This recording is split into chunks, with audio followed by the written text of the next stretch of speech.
A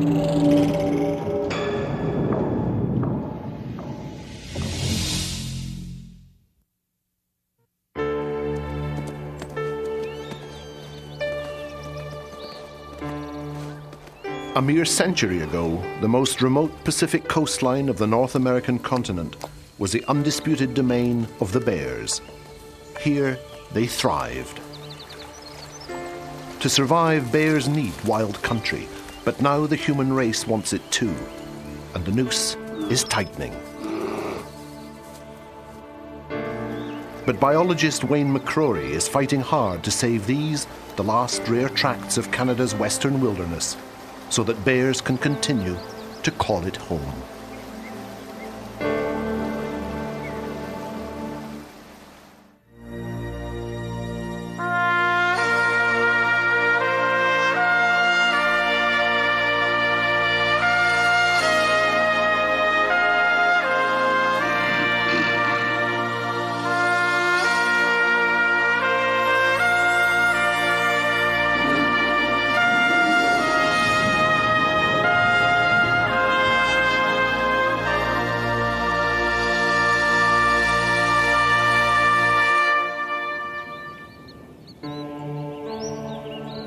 This is classic grizzly bear country, the edge of the majestic Rocky Mountains in British Columbia. Wayne McCrory was born and raised here. I probably grew up with some of the frontier mentality towards bears.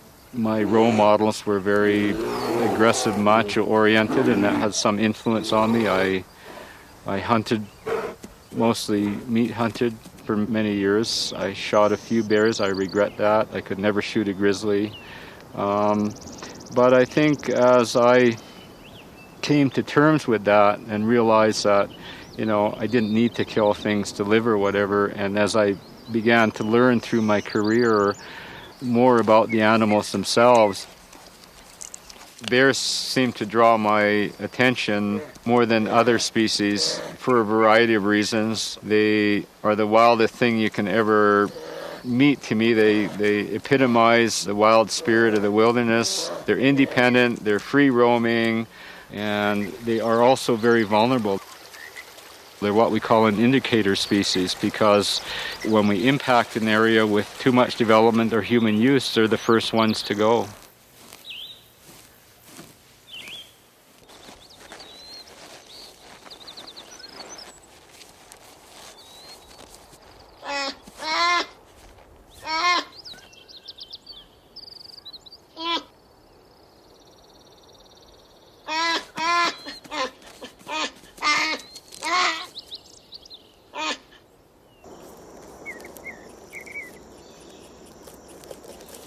There are several different types of bears that make their home here.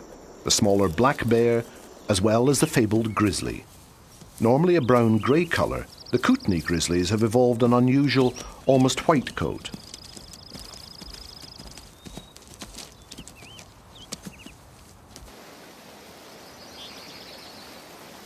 The grizzly is more of a vegetarian than his black cousin. Their formidable front claws are twice as long, developed for digging up edible roots. And that's how grizzlies have developed the shoulder muscles to form the telltale hump on their back.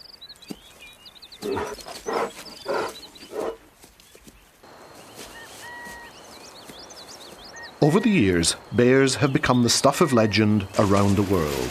We've always been inspired by their power and their strength and their unchallenged position as lords of the wilderness.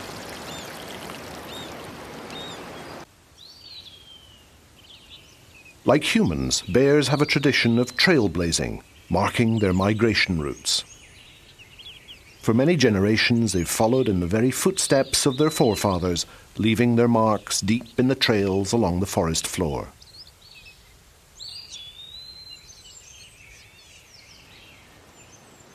Another strange ritual peculiar to bears is tree rubbing.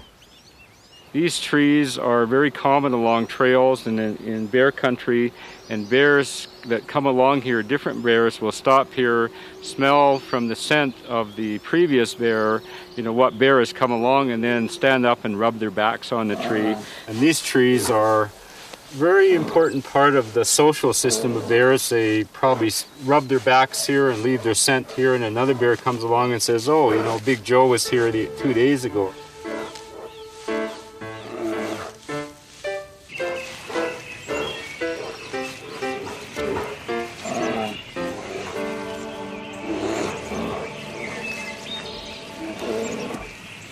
And as I grew up and went to university and became a biologist, about the same time they started clear-cutting valleys here that I had hiked in as a boy.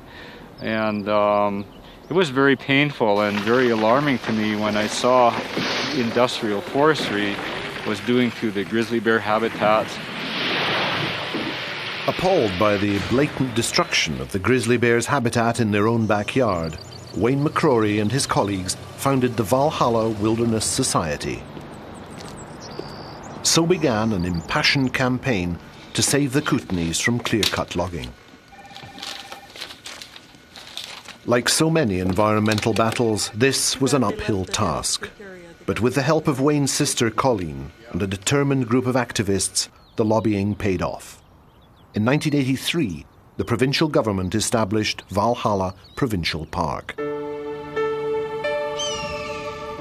But the fight continued northwards with a grueling battle to save the Kutsumateen Valley, one of the largest areas of unspoiled temperate rainforest left on Earth. Finally, after the United Nations lent their support, this pristine habitat was declared a grizzly bear sanctuary.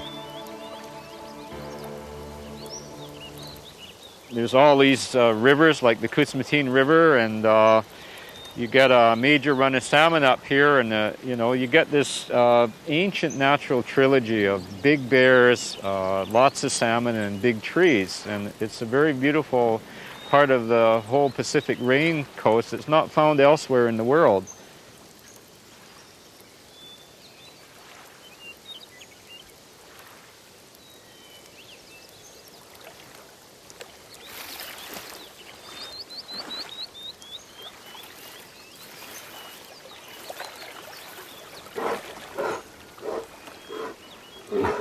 Wayne McCrory spends a lot of time here. He knows the bears' histories and their personalities. This bear has figured out that if she breaks open these semi-rotten logs in the intertidal zone, she's going to get a nice juicy feast of these marine worms that have burrowed holes in the logs. And I'm not sure what they are. They could be teredo worms or something, but they love these juicy little snacks. We got to know this bear, now known as Little Girl, 5 or 6 years ago, when she was a young cub of the year and had a very beautiful mother, very caring mother. But later that season, Little Girl's mother was killed by an aggressive male grizzly. I felt when Little Girl lost her mother, I felt she was kind of lost and sad. And it was quite painful to see, you know, that she'd lost this amazing tutorship and bondage she had that she needed. Of course, she survived, but there definitely was a kind of sadness in that animal.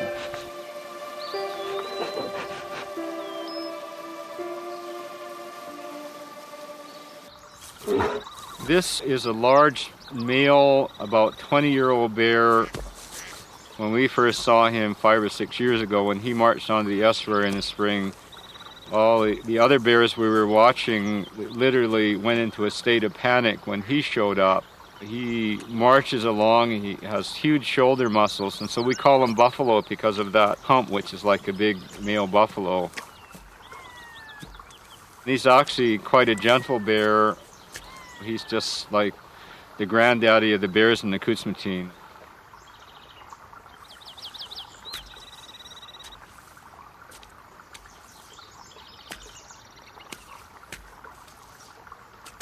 Thanks to the efforts of McCrory and the Valhalla Wilderness Society, Buffalo and Little Girl have a future in the Kutsumateen. But elsewhere, there are battles that still have to be fought.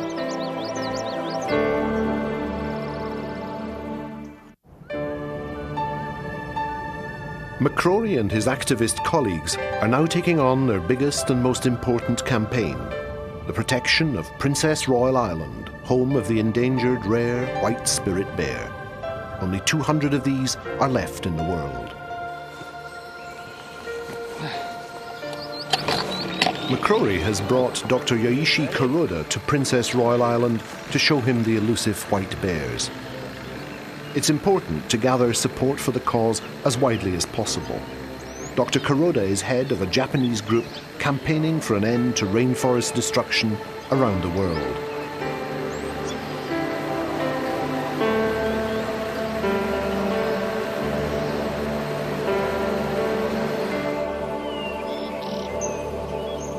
Princess Royal Island is an isolated wildlife paradise off the central coast of British Columbia.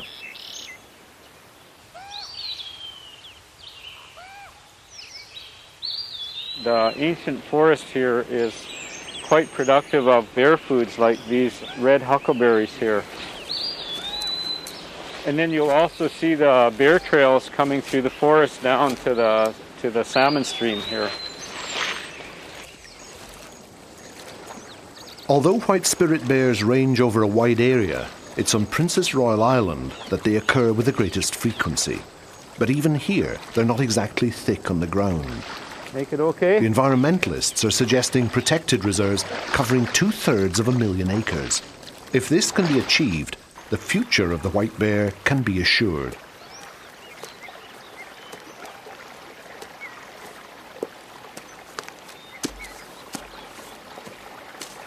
Oh yeah. Yeah, pretty amazing.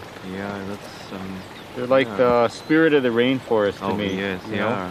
yeah, that's right.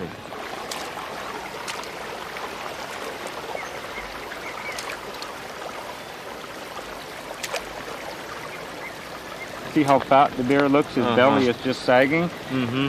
He needs all that body fat so he can hibernate for 6 months. So. How many that kind of bears around here, you think? Well, about 1 in 10 of the black bear, that's Kermodii subspecies of black bear, about 9 are black and maybe 1 are white.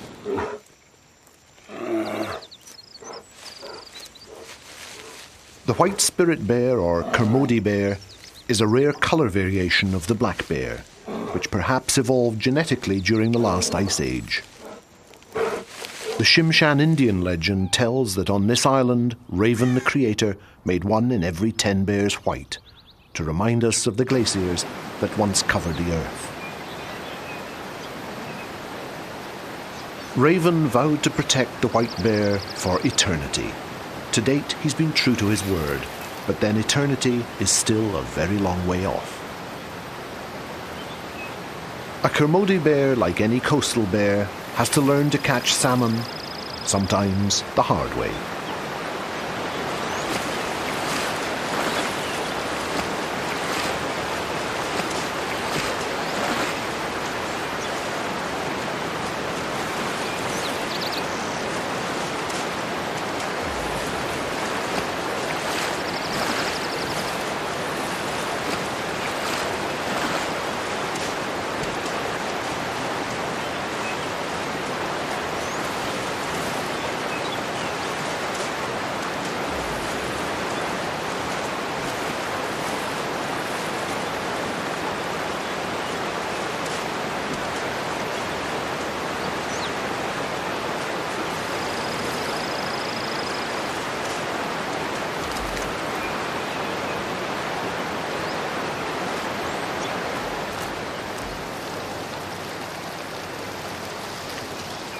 He must quickly learn to protect what he's worked hard to get.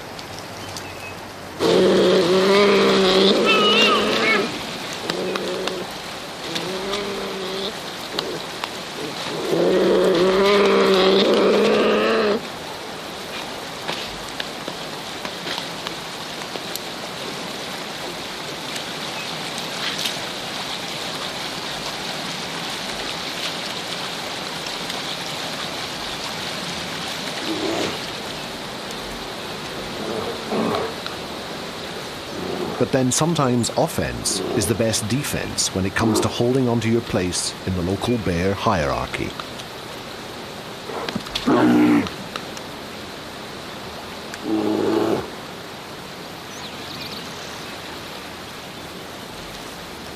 And yet sometimes cooperation is less taxing than making war.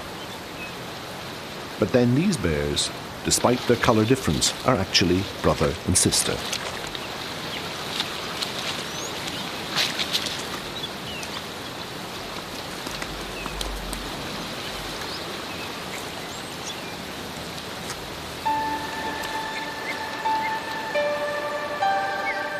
Already, the clear-cut logging which has begun in the north of the island is threatening to destroy this pristine wilderness.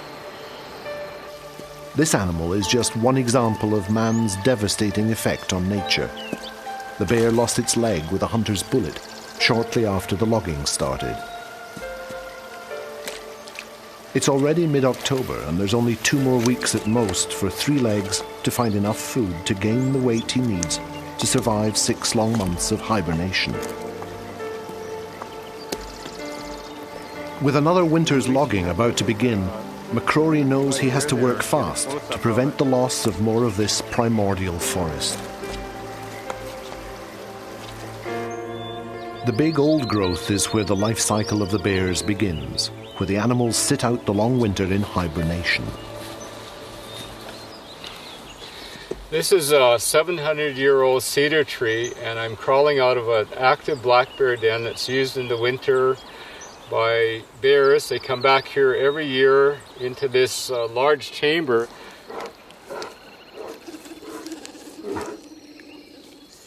One of the horror stories about bears that depend on these ancient forests and these big cedar trees and other big trees for their winter den sites for 6 months of each year is waking up with a power saw cutting through your house, your winter house being cut down around you.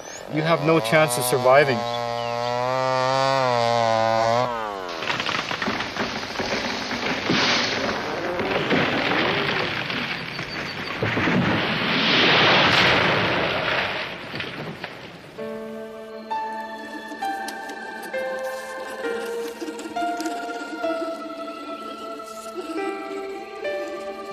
Or imagine if you were a bear and then you just walked over to a little feeding area in the forest and the whole valley was clear cut.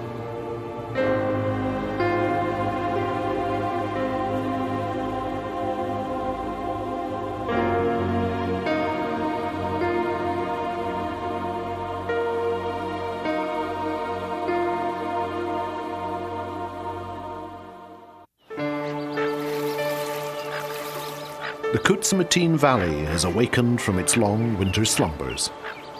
The songbirds are coming back. And the bears, too, have woken up for a new year. Grizzlies, after they've hibernated up in the big trees up the valley, come down and congregate here and feed on sedge and mate and play. And some people call this the Garden of the Grizzlies, and I think it truly is. Buffalo and Little Girl meet again on the estuary. Spring is in the air.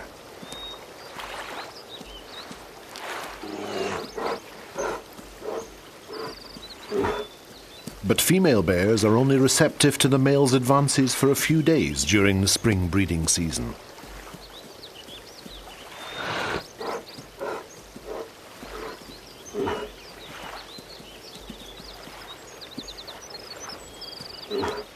I don't think male bears like to make fools of themselves too much, especially a big dominant one like him. And so there's kind of a little bit of feeling each other out. This is probably the first year that she's really actually going to breed and become a mother, and she's probably not quite sure what's going to happen either.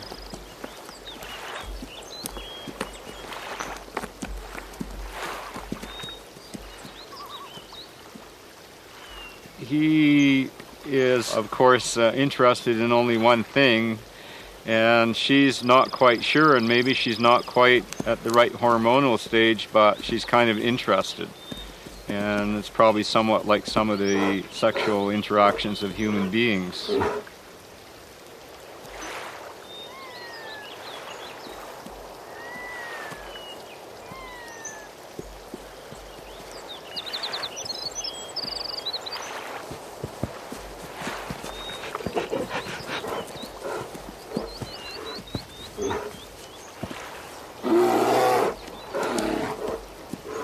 When two bears join up like this, they'll remain together for days, and he'll actually try and keep her from other males.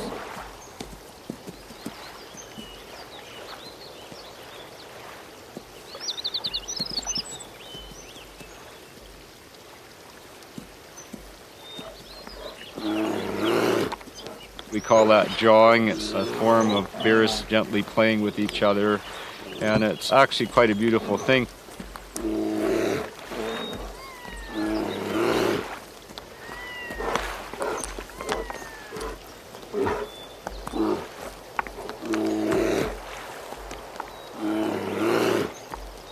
I've observed bears playing or showing affection towards each other and gone to my colleagues and they said, well, you know, that's not an emotional thing. I mean, we're animals, we're emotional, but nothing else can have emotions or feelings or sensitivities. If those aren't feelings, I don't know what they are.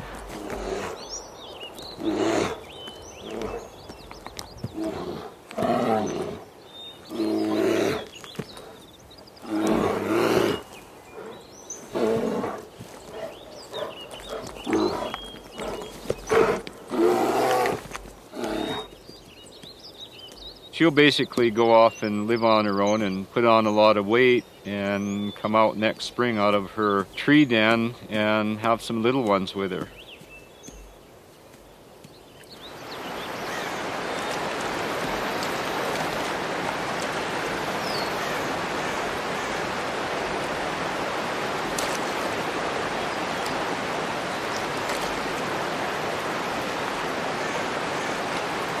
Spring is the time when mothers bring their young cubs out of the den to explore the big wide world, to learn about its dangers, and to watch as mother shows them the gentle art of fishing.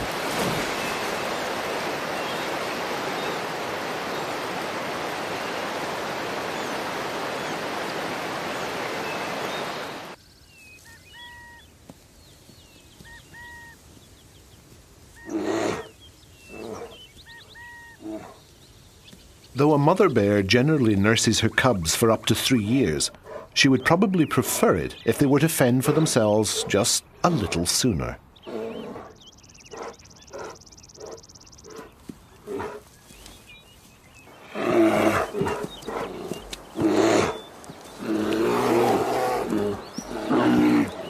Spring is a time to socialize. When these two young siblings play together, they hone their wrestling skills for when it really counts. Soon the youngsters will go their separate ways, and for the most part lead solitary lives. The next time they meet could well be as real rivals. These creatures look so powerful, so in charge of their own destiny. Yet the human race intrudes relentlessly on their domain and on their chances for survival. We shouldn't be here to leave endangered species or extinct species. We should be here to share part of the earth and part of everything that's here and use it wisely. My plea is let's act now and let's save a lot more areas and let's start using the forest properly and stop clear cutting. Stop this destruction. We don't have much time left. As far as other creatures go, the record of the human species is not something of which we can be proud. According to the legend, Raven the Creator vowed to protect the white spirit bears until eternity. Perhaps to regain our pride as humans, we should find it in our hearts to back up Raven with our own cast iron guarantee.